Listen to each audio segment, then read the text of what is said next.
Y vamos a leer del 51 al 56.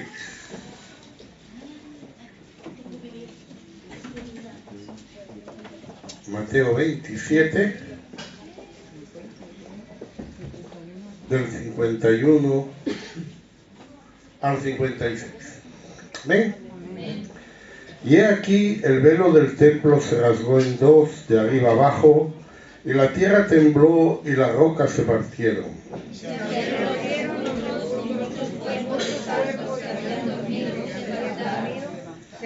Y saliendo de los sepulcros, después de la resurrección de él, vinieron a la santa ciudad y aparecieron a muchos.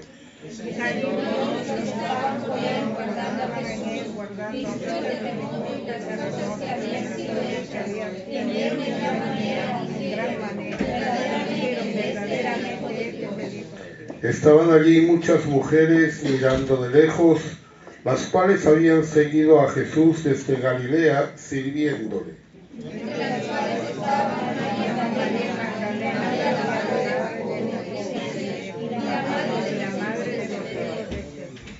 Amén. Gloria al Señor.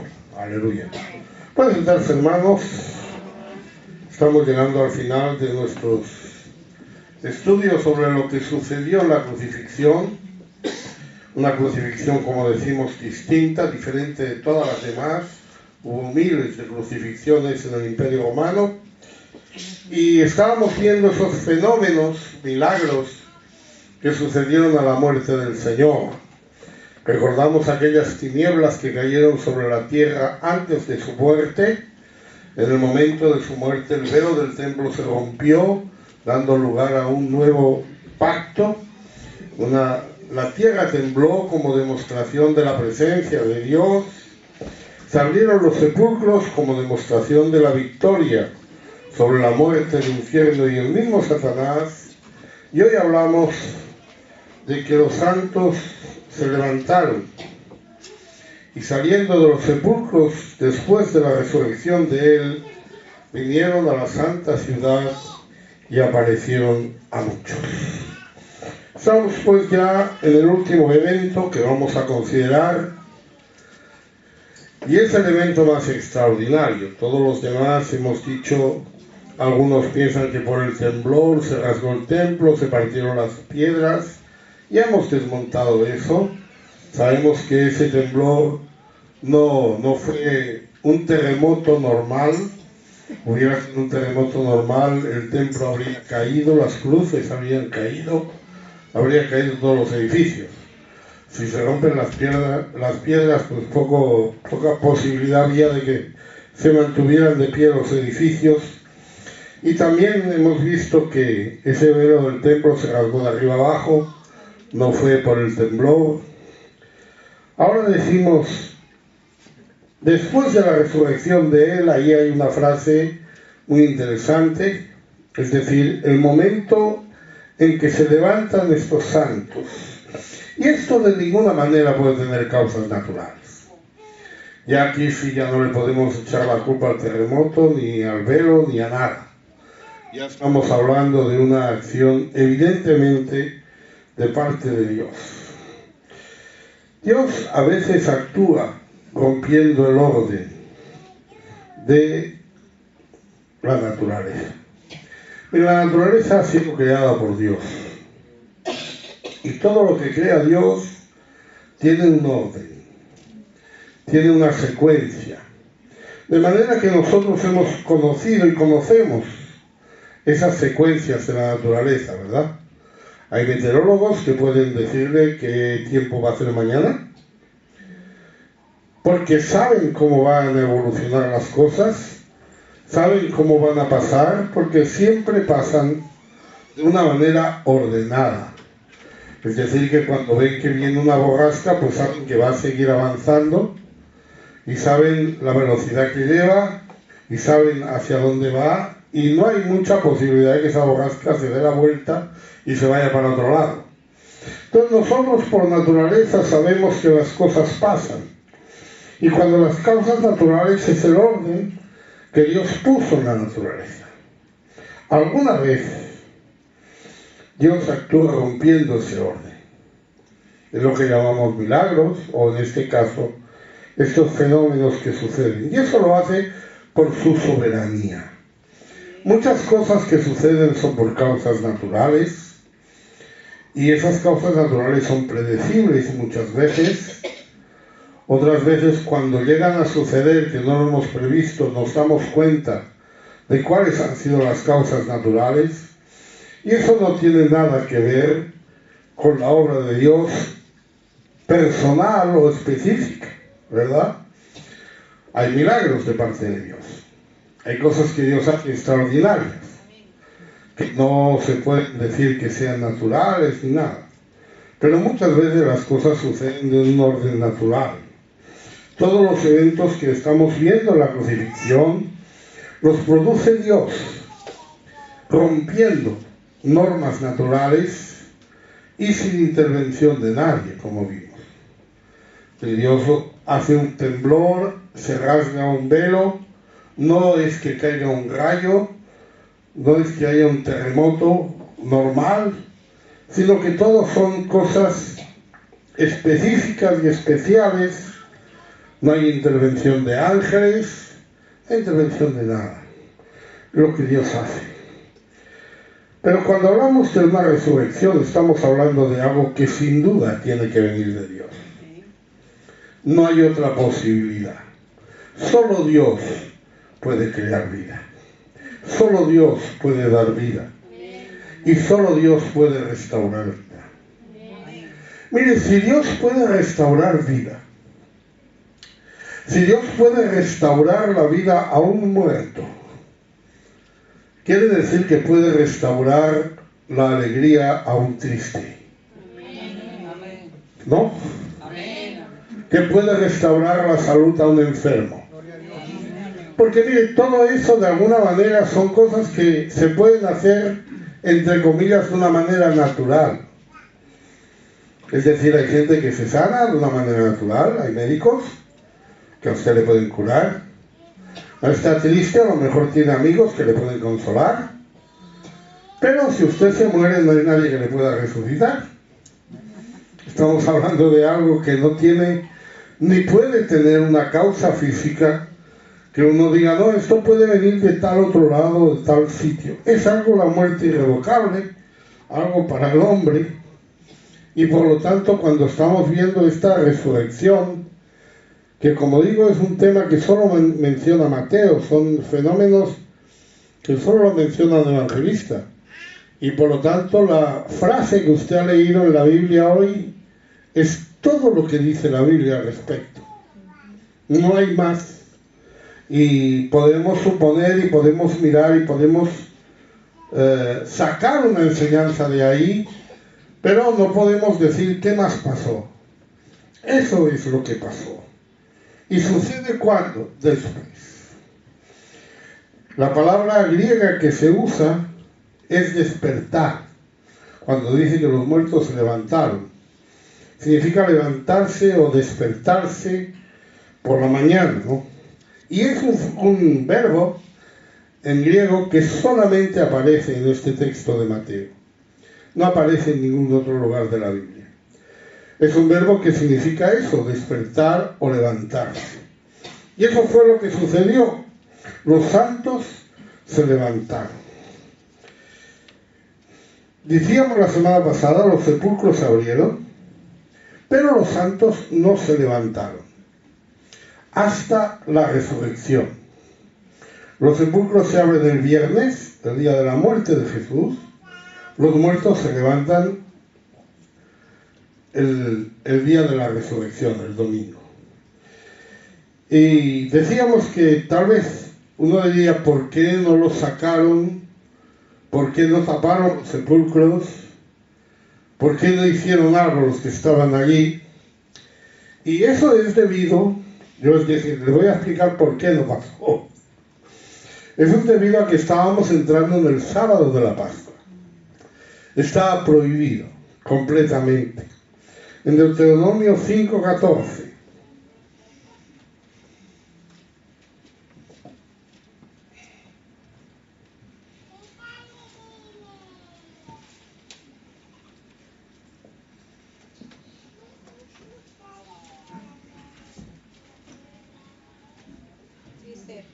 Pero el séptimo día es de reposo para Jehová, tu Dios. Ninguna obra harás tú, ni tu hijo, ni tu hija, ni tu siervo, ni tu sierva, ni tu buey, ni tu asno, ni ningún animal tuyo, ni el extranjero que está dentro de tus puertas, para que tu siervo y tu sierva puedan descansar como tú.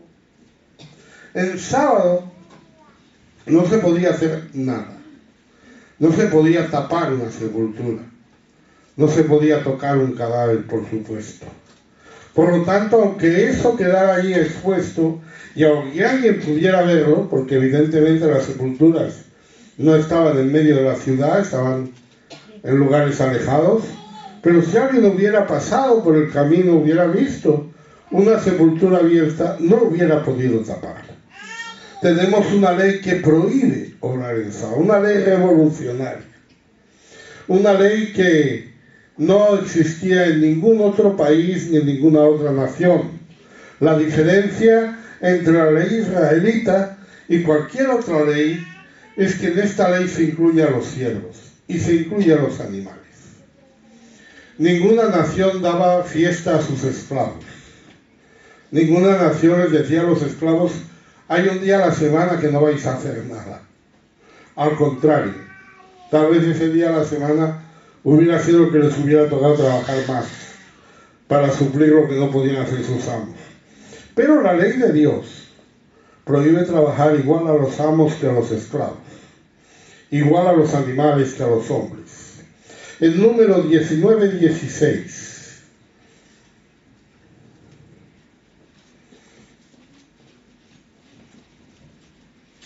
Cualquiera que tocare algún muerto alzada sobre la faz del campo, o algún cadáver, o hueso humano, o sepulcro, 7 días será inmundo. No se podía tocar ningún muerto, ningún cadáver, ningún hueso humano o ningún sepulcro. No se podía. Lo convertía en inmundo. Y estamos hablando del tiempo de la Pascua. No hubieran podido celebrar la Pascua si se hubieran encargado o preocupado de tapar esos lugares que habían quedado abiertos a la muerte de Jesús. Las tumbas se abren. Tenemos que hablar también, vamos a comentar esto. ¿Cuántos días estuvo Jesús en la tumba? Muchas veces a usted le habrán dicho que no son 3 días porque murió el viernes y resucitó el domingo. Y más de uno dice que esto es una contradicción, que tal, y eso es porque no entienden la manera que se cuentan los días. Porque el sábado no empieza a las 12 de la noche. El sábado empieza a las 6 de la tarde de lo que nosotros llamamos el viernes. Los días no se cuentan día y noche, sino noche y día. Es decir, que a las 6 de la tarde del viernes, a las 3 de la tarde del viernes, murió Jesús. Él estuvo en la tumba el viernes, desde las 3 hasta las 6. Estuvo el sábado, todo el día. ¿Cuándo acababa el sábado? A las 6 de la tarde del sábado. Que para nosotros sería las 6 de la tarde del sábado, para ellos era cuando empezaba el domingo. Y entonces el Señor resucitó en esa noche, que era la del domingo, antes de las 6 de la mañana, tempranito. En Marcos 16:2.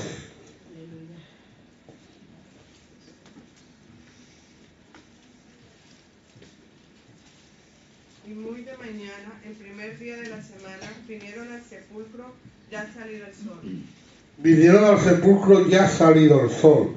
Muchas veces hemos dicho que nosotros contamos las horas de la salida del sol al mediodía y del mediodía a la salida del sol en la Biblia. Y eso es así, solamente que el día va después de la noche, no antes. Entonces ellos van de mañana, ya ha salido el sol, pero durante toda la noche había sido el día domingo. Por lo tanto, ya ha salido el sol. En Juan 21,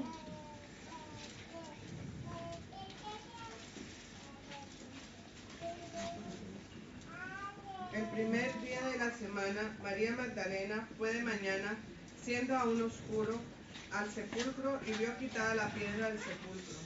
Es decir, que sabemos que el momento que fueron las mujeres al sepulcro, había salido el sol, pero todavía estaba oscuro. Es decir, era apenas cuando estaba empezando a salir el sol. Y eso quiere decir que el Señor estuvo en la tumba desde las 3 hasta las 6 del viernes, primer día, todo el sábado, segundo día, y de las 6 del sábado hasta las 6 tal vez del domingo, que sería el tercer día. Y los cuerpos tuvieron que estar esperando el momento de la resurrección de Jesús. ¿Qué hace Jesús en ese tiempo? En ese tiempo, como ya dijimos, Jesús desciende al Hades, desciende al lugar de los muertos. En 1 de Pedro 4:6,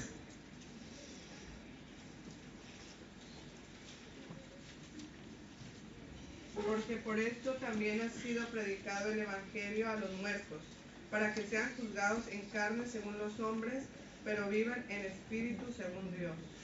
Cuando hablamos de la frase que Jesús dijo, hoy estarás conmigo en el paraíso, decíamos que eso no se refería al cielo. El paraíso era el Hades, era el seno de Abraham. Eso es lo que se llamaba el paraíso. Y Jesús descendió al paraíso el día de su muerte, al igual que el ladrón de la cruz. Y hoy estarás conmigo en el paraíso. No, pero Jesús tardó 3 días en ir al paraíso. No, Él descendió al lugar de los muertos, Él murió. Entonces ahí nos dice la Biblia que aquellos que fueron juzgados en carne, ¿juzgados por qué? Juzgados por su pecado. ¿Y cuál es la paga del pecado? La muerte. Luego habían muertos ahí, pero habían muertos que eran santos. Habían muertos que habían sido piadosos, que habían sido cumplidores. Entonces ahora vivían, pero según el Espíritu. En 1 de Pedro 3, 18 y 19, nos dice que eso fue lo que pasó con Jesús. Porque también Cristo padeció una sola vez por los pecados, el justo por los injustos, para llevarnos a Dios, siendo la verdad muerto en la carne, pero vivificado en el Espíritu, en el cual también fue y predicó a los espíritus encarcelados. Jesús fue muerto en la carne, pero vivificado en el Espíritu. Los santos del Antiguo Testamento fueron juzgados en carne. Jesús no fue juzgado en carne porque su muerte no fue debida al pecado. No fue juzgado en carne, pero los santos del Antiguo Testamento fueron juzgados en carne y vivificados también por ese Espíritu. Lo que estamos viendo es una resurrección, vamos a decirlo así, paralela. Es decir, el día que el Señor resucitó, no resucitó solo. Resucitó Él y resucitaron los santos del Antiguo Testamento. Ya lo vimos también. Él mismo lo había anunciado en Juan 5:25.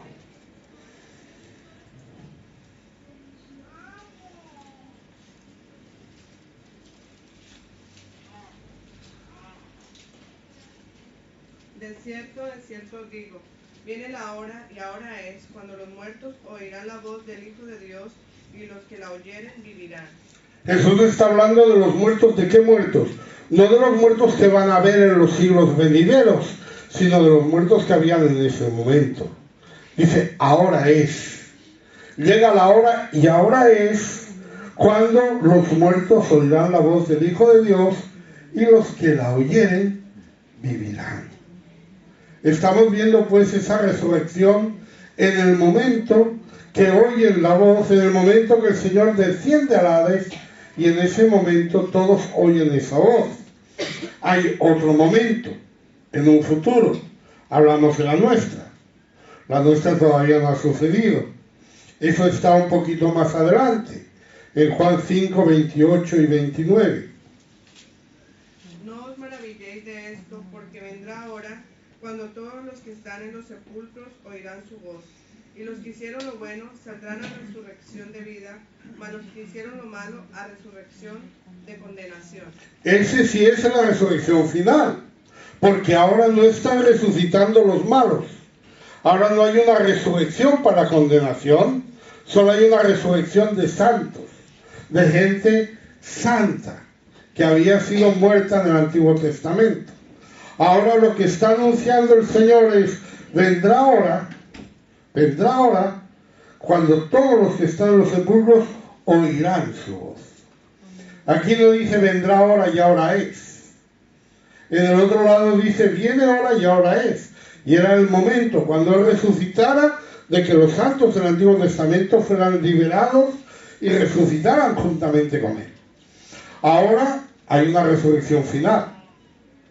Esa es diferente. Esa todavía no ha sucedido y será esa resurrección con un juicio final, que unos serán salvos y otros serán condenados. Pero como dijimos, cuando hablamos de la apertura de los sepulcros, fue una obra de Dios personal, que solo se abrieron sepulcros de santos, de aquellos del Antiguo Testamento que fueron salvos. Y les recuerdo que todos los santos del Antiguo Testamento que fueron salvos por la fe, no por las obras. Porque por las obras nadie pudo salvarse nunca, porque nadie pudo cumplir la ley. Entonces usted ve en el Hebreos 11 que todos aquellos santos, todos esos justos, dice por la fe hicieron tal cosa, o por la fe hicieron tal otra. Eso fue lo que les salvó. La fe le fue contada por justicia, no las obras, porque todos ellos cometieron sus pecados. Por tanto, hay una resurrección juntamente con la de Jesús, y tuvo que suceder en el momento de la resurrección de Jesús. Primero tenía que resucitar Jesús, porque Jesús es las primicias. En 1 Corintios 15:20,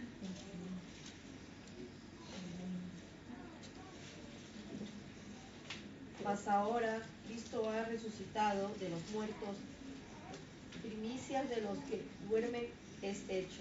Él se llama primicias de los que durmieron, es decir, la primera. Igualmente en Colosenses 1:18,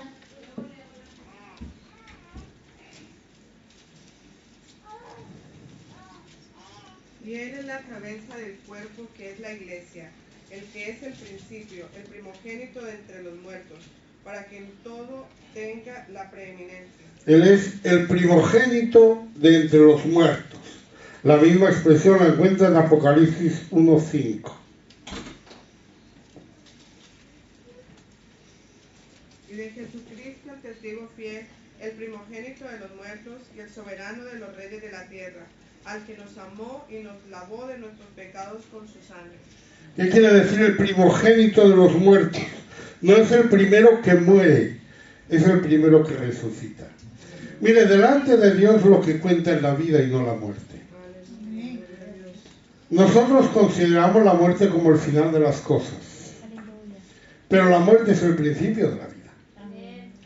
Cuando nosotros miramos la palabra, nosotros nos damos cuenta, como ya comentamos, que el Señor siempre habló de Abraham, Isaac y Jacob en presente. Cuando Él se apareció a Moisés, Él le dijo, yo soy el Dios de Abraham, de Isaac y de Jacob. Y Abraham, Isaac y Jacob ya llevaban años muertos. Pero Él dice, yo soy el Dios de ellos. No dijo, yo era el Dios de Abraham. Y yo soy el Dios de Abraham. Porque para Dios, Abraham seguía vivo. La vida es lo importante. Mire, cuando el hombre pecó, fue condenado a muerte, evidentemente. El Señor se lo dijo, el día que pecares morirás. Eva lo sabía.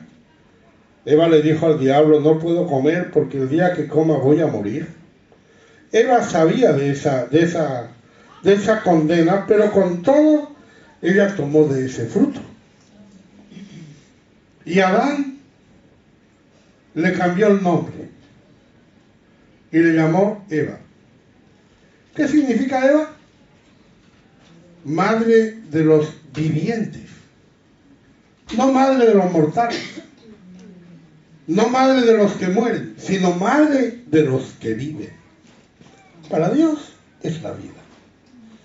La muerte es una circunstancia, es un paso, es algo que todos vamos a pasar, excepto los que estén vivos cuando el Señor venga. Pues todos pasaremos ese paso, pero eso es un paso. Eso no es el final. Ni para Dios ni para nosotros. Es solamente un paso. Jesucristo es el primogénito de los muertos y por lo tanto también el primogénito de los resucitados. En Hechos 26-23.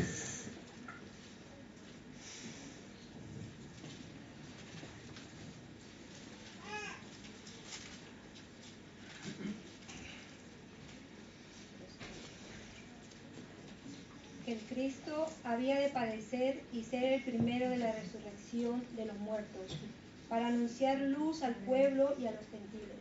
Había de padecer y ser el primero en la resurrección de los muertos. Ahora, cuando Él viene a Hades, cuando Él viene a la cautividad, Él lleva cautiva esa cautividad, Él libra de esa cautividad a los que estaban atados en ese lugar y resucitan los santos juntamente con Él. En Efesios 4, del 8 al 10. Por lo cual dice, subiendo a lo alto, llevó cautivo la cautividad y dio dones a los hombres. Y eso de que subió, ¿qué es sino que también había descendido primero a las partes más bajas de la tierra? El que descendió es el mismo que también subió por encima de todos los cielos para llenarlo todo. Amén. Manifestación en carne de Dios. Dios se manifiesta en carne y viene a la tierra. No solo a la tierra, también al Hades. No solo viene aquí a este plano, Él viene lo más bajo, a las partes más bajas de la tierra. Y el que desciende a lo más bajo también sube a lo más alto. O sea, lo que aquí tenemos, cuando dice que llevó cautiva la cautividad, quiere decir que liberó a aquellos que estaban cautivos. Nadie podía resucitar antes de Jesús, porque la victoria sobre la muerte la obtuvo Jesús. No la obtuvo ningún santo. Usted por su santidad no se va a librar de la muerte. La santidad no le va a llevar al cielo. Lo que le va a llevar al cielo es el Señor.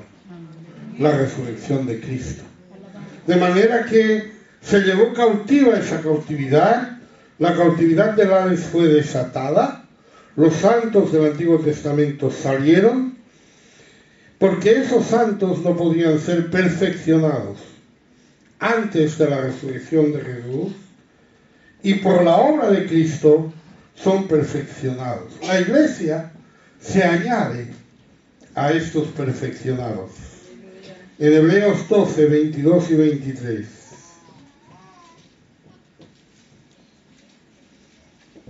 Y esta frase, aún una vez, indica la remoción de la... Hebreos 12, 22 y 23. Sino que habéis acercado al hombre de Sion, a la ciudad del Dios vivo, Jerusalén, la celestial, a la compañía de muchos millares de ángeles, la congregación de los primogénitos que están inscritos en los cielos, a Dios el juez de todos, y a los espíritus de los justos hechos perfectos.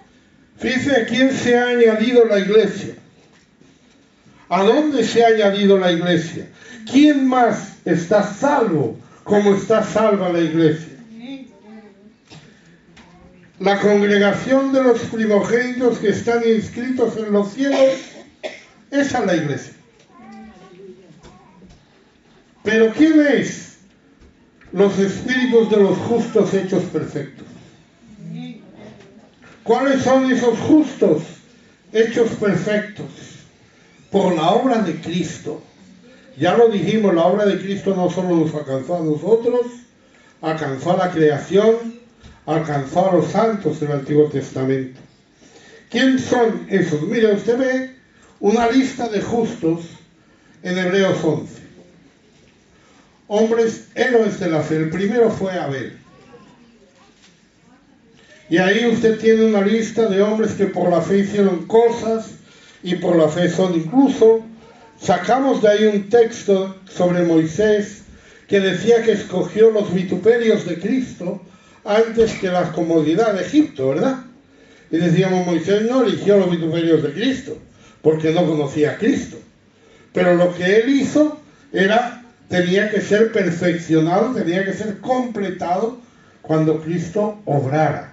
Entonces, ¿qué pasa cuando acaba ese libro, cuando acaba ese capítulo de Hebreos 11, versículos 39 y 40?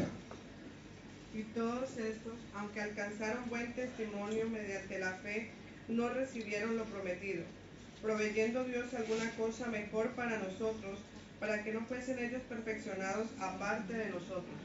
Fíjense lo que está hablando aquí. Dice, esta gente alcanzaron buen testimonio mediante la fe, pero no pudieron alcanzar lo prometido. ¿Por qué causa? Porque tenían que ser perfeccionados.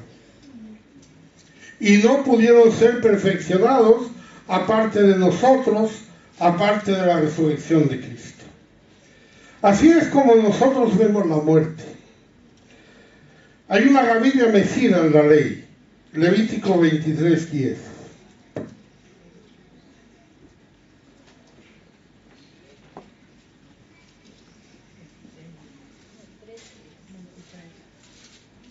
Habla a los hijos de Israel y diles, cuando hayáis entrado en la tierra que yo os doy, y seguéis su mies, traeréis al sacerdote una gavilla por primicia de los primeros frutos de vuestra siega. Esa ofrenda de las primicias era una gavilla.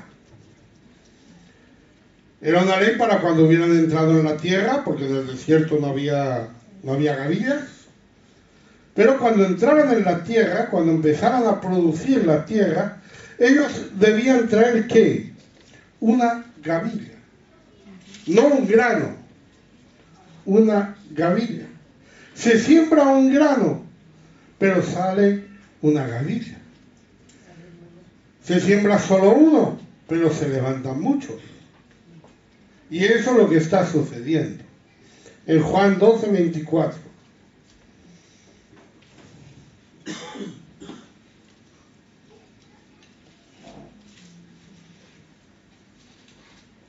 De cierto os digo, que si el grano de trigo no cae en la tierra y muere, queda solo, pero si muere, lleva mucho fruto.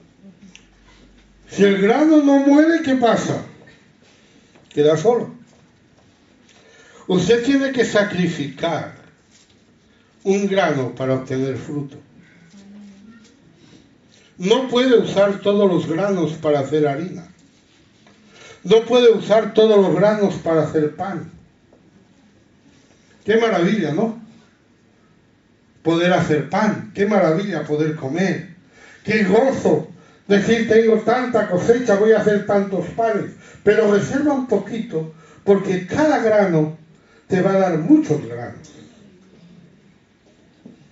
Y eso es lo que el Señor está diciendo. Cuando el Señor muere y resucita, lo que resucita es una gavilla. Son los santos del Antiguo Testamento, juntamente con Él. De manera que aunque las tumbas se abrieron, aunque eso estaba ahí abierto, no podían salir, porque si la apertura de tumbas, dijimos, es la victoria sobre la muerte, esto, la salida de los cuerpos, es la victoria sobre la vida. Es la vida venciendo a la muerte. So, podemos ver esas dos acciones bien distintas en la resurrección de Lázaro.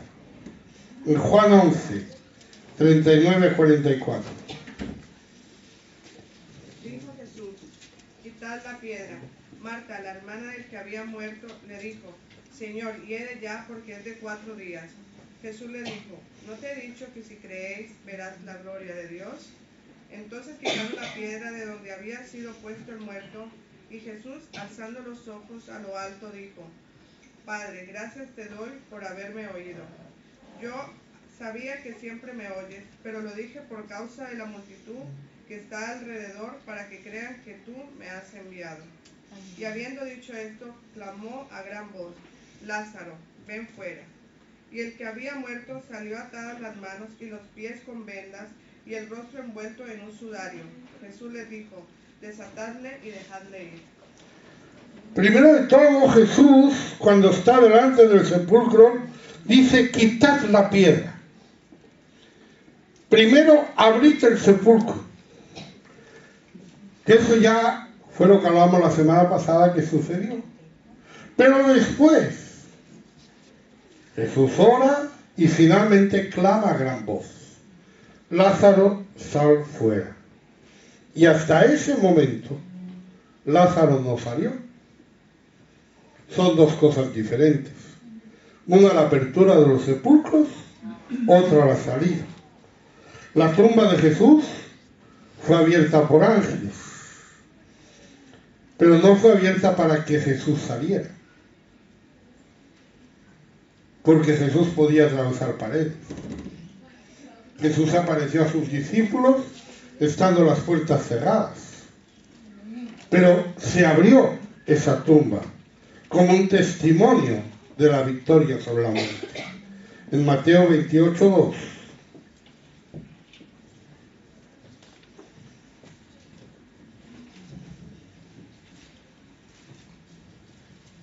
Y hubo un gran terremoto, porque un ángel del Señor, descendiendo del cielo y llegando, removió la piedra y se sentó sobre ella. Ese terremoto con el ángel del Señor. Fíjense que aquí, como dijimos, primero viene el ángel, remueve la piedra y entonces sucede el terremoto. El terremoto no remueve la piedra, la remueve el ángel, pero sucede ese terremoto. Entonces dice la Biblia que él se sentó sobre ella. Eso no se abrió para que Jesús saliera. Jesús podía salir sin necesidad de remover las piedras. De hecho, sin duda, muchos santos del Antiguo Testamento se levantaron que no se habían abierto sus sepulcros, porque tal vez no se abrieron todos. Jesús, después de esa resurrección, se apareció. Hechos 13:31.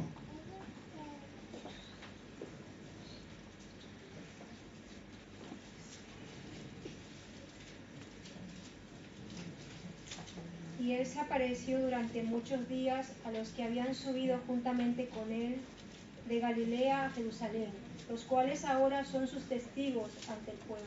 Amén. Fíjense que es la misma cosa. El Señor se resucitó y se apareció a muchos. Los santos del Antiguo Testamento, los santos que se le abrieron los sepulcros, resucitaron y se aparecieron a algunos. Estamos viendo pues un testimonio, porque eso era para testimonio.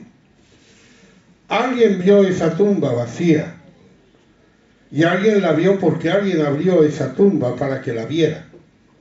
No fue para que Jesús saliera, fue para que nosotros pudiéramos entrar, para que pudiéramos ser testigos. Por tanto, ¿qué nos dice este evento? Primero declara la capacidad de obrar en los cuerpos de los muertos de parte de Dios. Serán los mismos cuerpos los que salgan de la tumba que los que fueron enterrados, pero serán cuerpos glorificados. O dicho de otra manera, la semilla que está en la gavilla es de la misma naturaleza que la semilla que sembramos, pero la semilla que sembramos está rota y está inservible. Se ha partido en dos, ha formado raíces, ha formado un tallo y está allí, esa ya se quedó muerta. Y ahora hay otras gavillas. Esas gavillas son de la misma naturaleza, pero están vivificadas. Dicho de los cuerpos, están glorificados. En 1 Corintios 15, 35-38.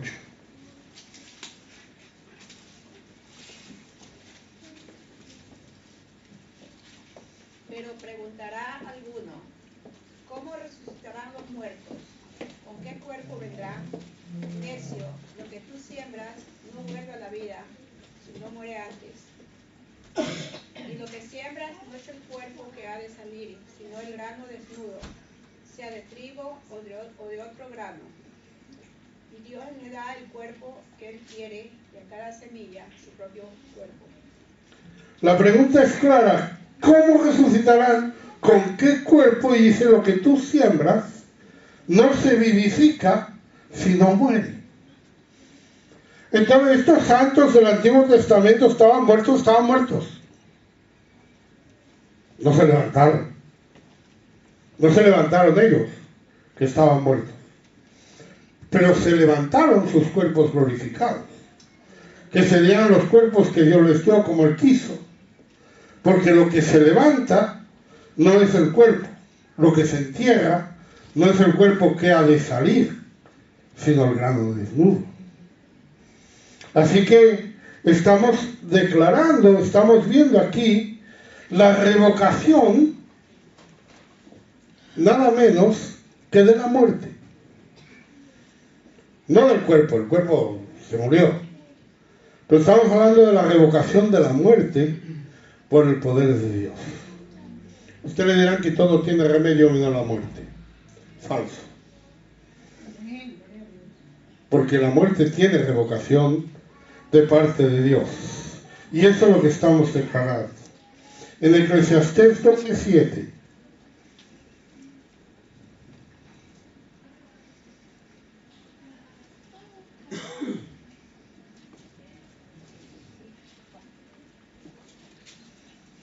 Si el polvo vuelva a la tierra como era, y el espíritu vuelva a Dios, que lo dio. Eclesiastés, que es un libro que nos habla de lo que se ve debajo del sol, de lo que vemos. Él habla de la muerte y dice que cuando uno muere, el polvo vuelve a la tierra como era el cuerpo y el espíritu vuelve a Dios. Pero esto es revocado en la resurrección, porque ahí hay una glorificación del cuerpo. Hay un trabajo, hay un milagro en ese cuerpo. Los levantados habían muerto quizás hacía años. Los que se levantaron ese día tal vez hacía tiempo que ya estaban en el sepulcro, pero ahora estaban viviendo, porque había una obra de Dios. Vemos una resurrección del Antiguo Testamento, Primera de Reyes 17, 21 y 22. Se tendió sobre el niño 3 veces y clamó a Jehová y dijo: Jehová Dios mío, te ruego que hagas volver el alma de este niño a él. Y Jehová oyó la voz de Elías, y el alma del niño volvió a él y revivió. Vemos una resurrección de un cuerpo en el cual lo que se pide es que el alma vuelva a él. ¿Verdad? ¿Pero por qué? Porque ese niño va a seguir viviendo y va a morir. Es decir, no es la resurrección que estamos viendo. No es la resurrección que vimos en la muerte de Cristo. Porque aquellos que se levantaron no volvieron a morir. Porque se levantaron glorificados. Se levantaron con cuerpos glorificados, como el Señor también tuvo ese cuerpo glorificado. Por eso nos habla y nos enseña de la resurrección final, de la resurrección eterna. Resucita el mismo grano que se siembra, pero distinto. En 1 Corintios 15, 42 a 44.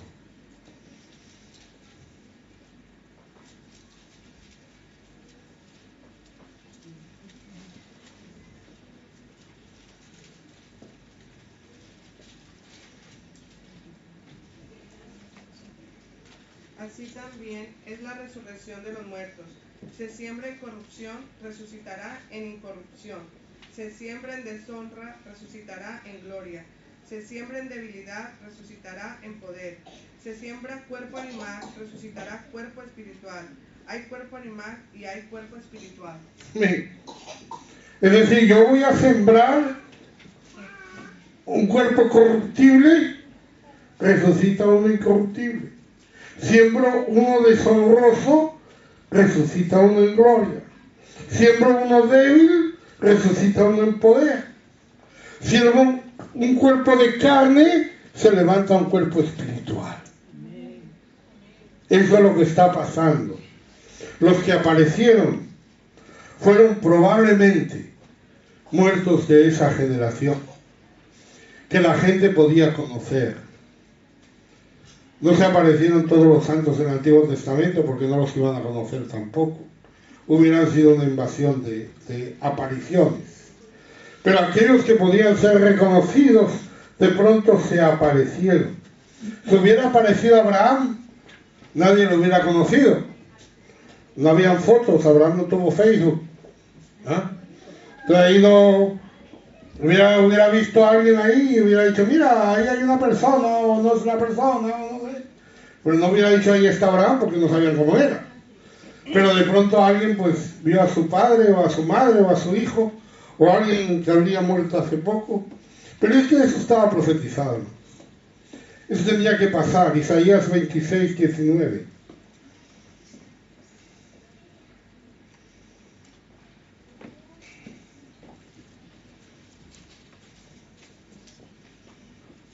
Muertos vivirán, sus cadáveres resucitarán. Despertad y cantad, moradores del polvo, porque tu rocío es cual rocío de hortalizas, y la tierra dará sus muertos. Los muertos vivirán, sus cadáveres resucitarán. Eso vaya de pasar. Hay muchas preguntas sobre esto que no son respondidas. Porque lo importante no es la curiosidad que nos despiertan estos hechos. Sin duda tenemos muchas curiosidades y nos hacemos muchas preguntas. Y como yo dije, lo único que sabemos es lo que dice Mateo. Una frasecita ahí que no podemos sacar más ni menos. Vayamos a caer en estar añadiendo a la palabra de Dios o quitándole a la palabra de Dios. Pero hay cosas que eran claras. Que eran muertos, que habían sido enterrados. Recuerden que el único muerto enterrado que resucitó fue Lázaro. Que fueron levantados de los muertos, que entraron en la ciudad y que fueron vistos por muchos. Lo demás no nos va a aportar mucho. Ahora, si nosotros queremos mirar cómo es esto en nuestra vida, aún en nuestra vida presente, tenemos que ver al hombre como alguien que yace muerto en sus delitos y pecados. Como yo dije, si él es capaz de vencer la muerte, ¿qué no será capaz de vencer? Si cuando el Señor dijo, destruid este templo y en 3 días lo levantaré, ¿cómo no va a levantar el templo de su cuerpo, por muy destruido que esté? Él puede. Y sin duda quiere hacerlo. De la misma manera que el pecador que yace muerto tiene que escuchar la voz de la palabra. Esa voz que rompe las piedras, que produce un terremoto en su vida. Esas piedras que le mantienen cautivo, pero esa palabra abre eso. Por eso la Biblia nos habla de que esas cosas son evidentes a todos. Y así se ve la gloria de Dios.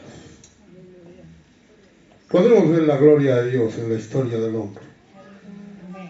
En Juan 9:3.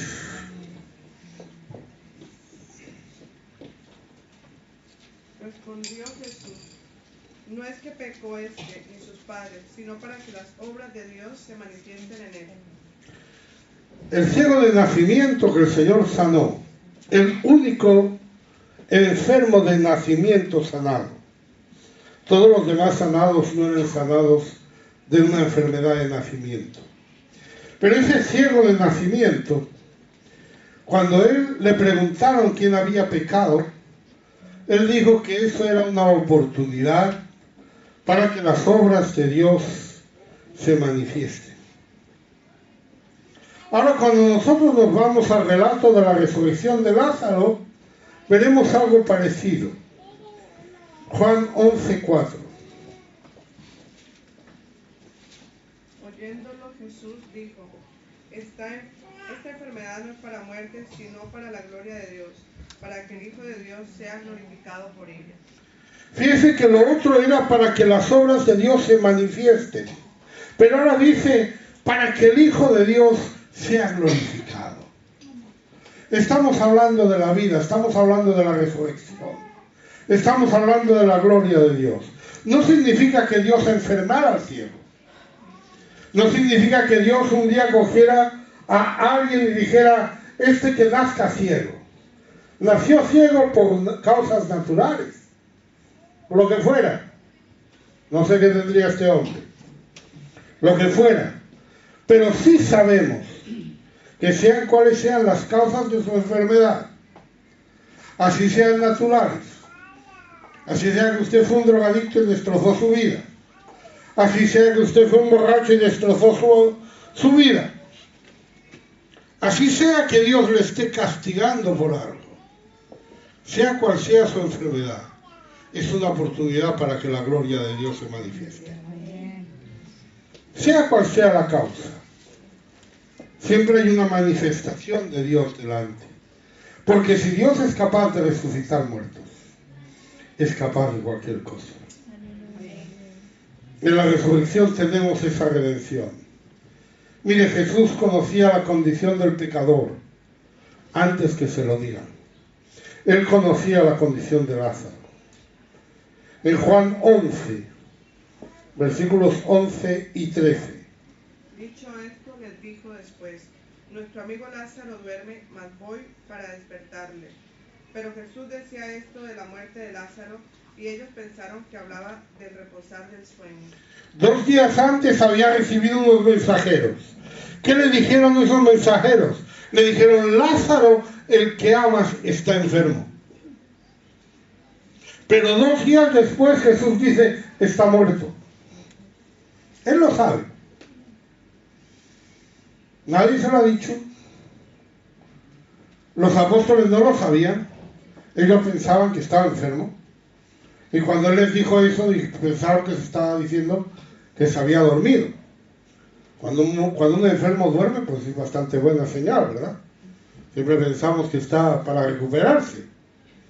Pero cuando Él supo de antemano, porque Jesús conoce la condición del hombre, antes de que el hombre sea consciente de la condición en la que está. Él ya la sabe. Entonces Jesús desciende a resucitar a Lázaro y lo hace a riesgo de su vida. En Juan 11, 7 y 8.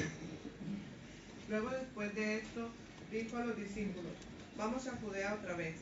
Le dijeron los discípulos, Rabí, ahora procuraban los judíos apedrearte, ¿y otra vez vas allá? Alguien trató de disuadirle. Dijo, vamos para allá. No, espérate, que está perdiendo tu vida. Te van a matar. Las hermanas de Lázaro consideraron que él llegaba tarde. En Juan 11, 21 y 32. Y Marta dijo a Jesús, Señor, si hubieses estado aquí, mi hermano no habría muerto. María, cuando llegó a donde estaba Jesús, al verle se postró a sus pies diciéndole, Señor, si hubieses estado aquí, no habría muerto mi hermano. Las mismas palabras dijeron las 2 hermanas. Señor, si hubieras estado aquí, no habría muerto mi hermano. Las mismas palabras. La única diferencia es que María lo dijo postrada a sus pies. Amén, amén. Es la única diferencia. Y Jesús lloró cuando vio a María postrada a sus pies. Pero esa era la opinión general. Juan 11, 37. Y algunos de ellos dijeron, ¿no podía este que abrió los ojos al ciego haber hecho también que Lázaro no muriera? La opinión general era que Jesús estaba llegando tarde. Que si él era capaz de abrir los ojos a un ciego, también podía haber hecho eso, pero ya no lo podía hacer porque ya había muerto. Mientras está vivo tenemos esperanza. Cuando ha muerto ya no se puede hacer nada. Pero lo que nos están diciendo es que ya no hay nada que hacer. Pero Jesús va hasta la tumba donde está Lázaro. Lázaro no puede hacer nada. Lázaro no puede moverse. Lázaro no puede levantarse. Pero Dios sí puede hacer algo. Esa es la condición del pecador, ¿no? Dios sí puede hacer algo. Y lo primero que hace, hemos visto, Juan 11, 39. Dijo Jesús, quitad la piedra. Marta, la hermana del que había muerto, le dijo, Señor, hiede ya, porque es de 4 días. Jesús dice quitar la piedra, es lo primero que dice Jesús, pero fíjense. La gente dice, no, pero ¿para qué? ¿Para qué? Aquí nos vamos a empestar todos. Aquí va a salir una bocanada de aire que nos va a tirar para atrás. ¿Para qué? Y lo ven imposible, hermano. Lo ven inútil. Pero lo hacen. Qué grande es, hermano, cuando usted hace, aunque le parezca inútil e imposible.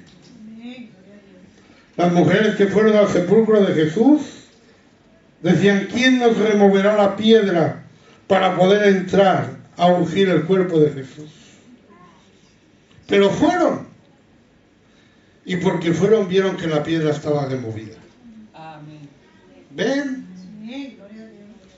Nos dice Eclesiastés que hagamos lo que nos venga a la mano para hacer, según nuestras fuerzas. Esto lo pone él. ¿Mm? Las mujeres podían haberse quedado hablando. Oye, tenemos que ir a ungir a Jesús. Sí, pero ¿para qué? Si está la piedra aquella que han puesto. Y han puesto guardia, ¿sabes? Y está sellada la tumba.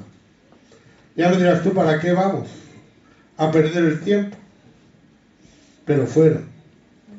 Y ellos sacaron esa piedra. ¿Y qué pasó cuando ellos sacaron esa piedra? Los sepulcros se abrieron. De otro modo era imposible que saliera Lázaro. Necesitaba quitar lo que impide. Y si no puede, entonces la iglesia lo hará y le ayudará a quitar las piedras. Y los santos salieron, ¿por qué? Porque oyeron su voz. Juan 11, 43 y 44. Y habiendo dicho esto, clamó a gran voz, Lázaro, ven afuera. Y el que había muerto salió, atadas las manos y los pies con vendas, y el rostro envuelto en un sudario. Jesús le dijo, desatadlo y dejadlo ir. Amén. Escuche, el que había muerto, eso ya era el pasado. La muerte era el pasado. Para nosotros la vida es el pasado. Nosotros decimos, no, ya ha muerto. Ya se acabó su vida. Era lo que pensaban las hermanas. Si hubieras estado aquí, mi hermano no habría muerto.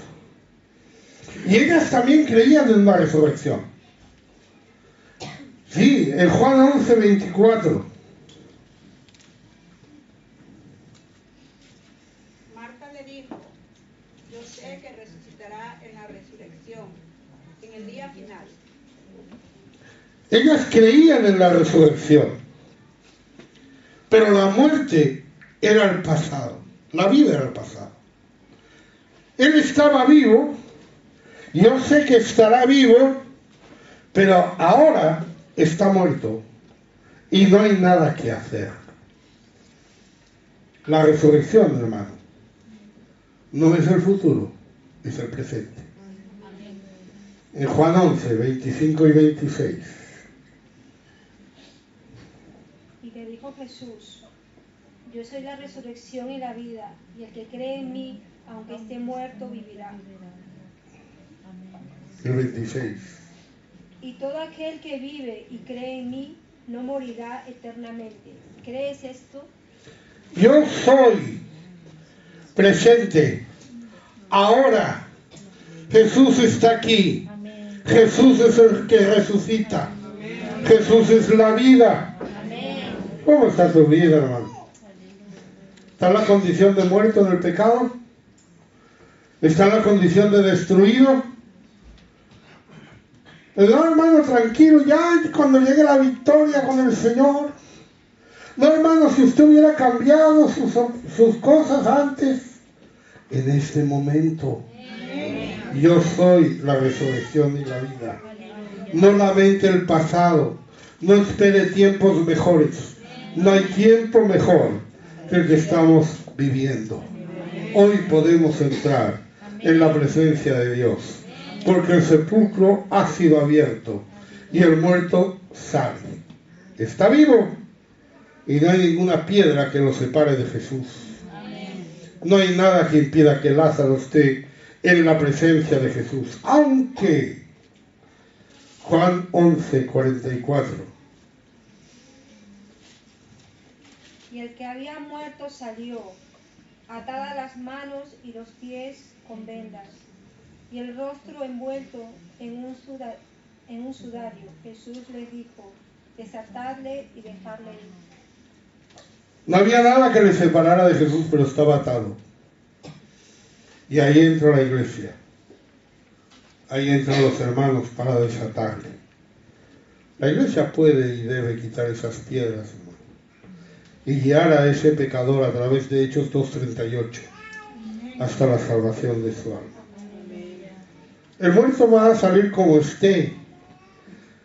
Atado, pues atado. Como esté el muerto así va a salir, no puede salir de otra manera. Pero la iglesia debe quitar eso que estorba. Esos santos que se levantaron vinieron a la santa ciudad. Los sepulcros solían estar en las afueras, pero los levantados vinieron a Jerusalén. Se llama Santa Ciudad porque ahí está el santuario. Mateo 4:5.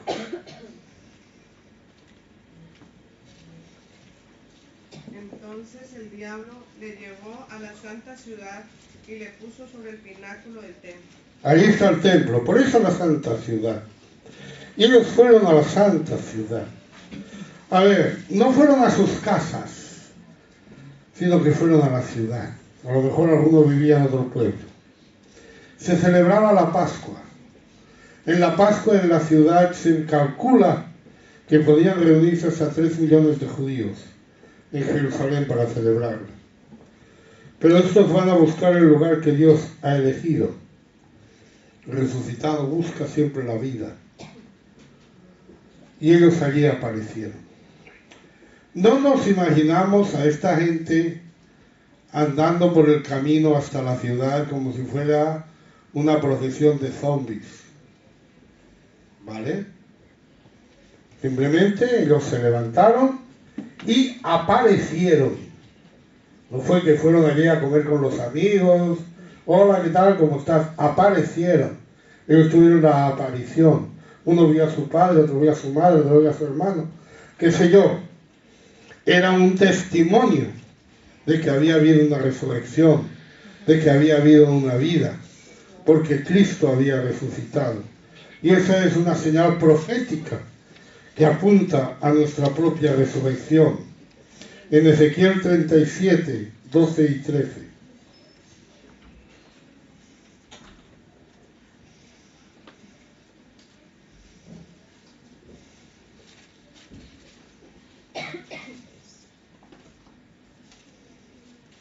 Por tanto, profetiza y diles que así ha dicho Jehová el Señor. Yo abro vuestros sepulcros, pueblo mío, os haré subir de vuestras sepulturas y os traeré a la tierra de Israel. Y sabréis que yo soy Jehová cuando abra vuestros sepulcros, yo saque de vuestras sepulturas, pueblo mío. Se está profetizando un tiempo. Yo abro vuestros sepulcros y os haré subir de vuestras sepulturas. Y esa profecía, en Ezequiel 37, está apuntando al tiempo del Mesías. Está apuntando al tiempo de David. Más adelante usted lo ve en Ezequiel 37, 24.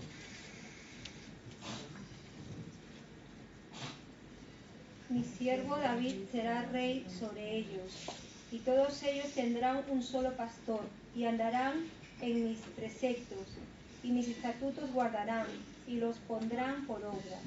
Esa obra de resurrección tenía que llevar a un pueblo vivo y santo. Bueno, miren, cuando nosotros miramos la cruz, vemos un velo rasgado. Ese velo de su carne que se rasga. Y cuando ese velo se rasga, usted ve la divinidad de Jesús. Ve lo que hay ahí. Que Dios moraba en Cristo. Cuando usted ve su alma temblando en el arrepentimiento, usted ve rocas partidas. Los pecados de nuestra carne son partidos como rocas, por graves que sean ese bautismo. Los sepulcros del pecado son abiertos por el Espíritu Santo, que nos da la libertad. ¿Y qué hacemos ahora? Ahora estamos andando hacia la santa ciudad. Ahora estamos yendo hacia Jerusalén la celestial. En santidad, porque hemos sido levantados. En santidad. Y así es como vemos que finalizan esos eventos milagrosos de la cruz, con la libertad.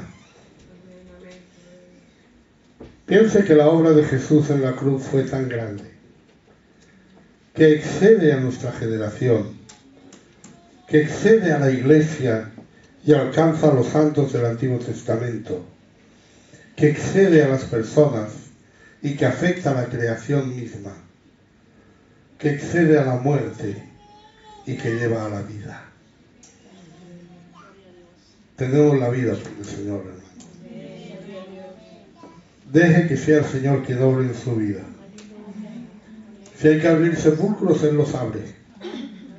Si hay que levantar muertos, Él los levanta. Lo que haya que hacer, el Señor puede hacerlo. Y quiere hacerlo. Y lo va a hacer. Amén. Y la semana que viene vamos a hablar de la obra de la cruz. Hemos visto las 7 frases de la cruz, hemos visto los 5 eventos extraordinarios de la cruz, pero yo quiero todavía cerrar el estudio sobre la cruz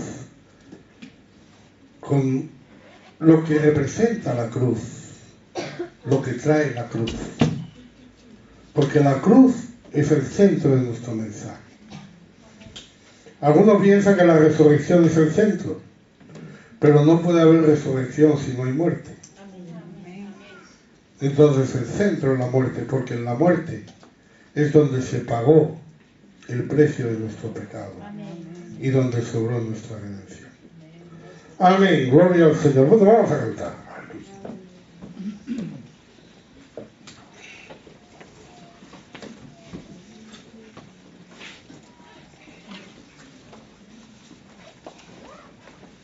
Oh Señor, tú me sacaste.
Amén, gloria a Dios. Pueden sentarse.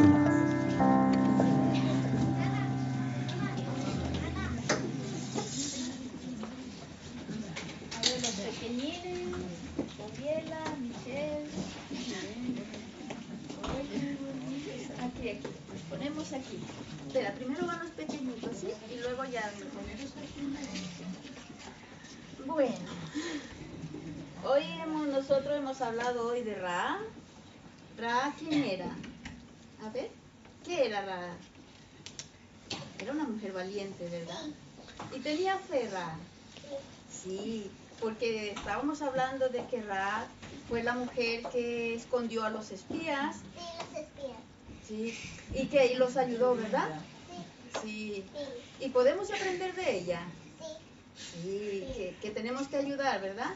Sí, porque toca que sea valiente. Eso, toca ser valiente. Y podemos aprender de ella porque ella había oído del Dios. Sí, porque necesita ayuda. Sí, ella había escuchado de las maravillas que Dios había hecho al pueblo de Israel. Tiene que portarse mal.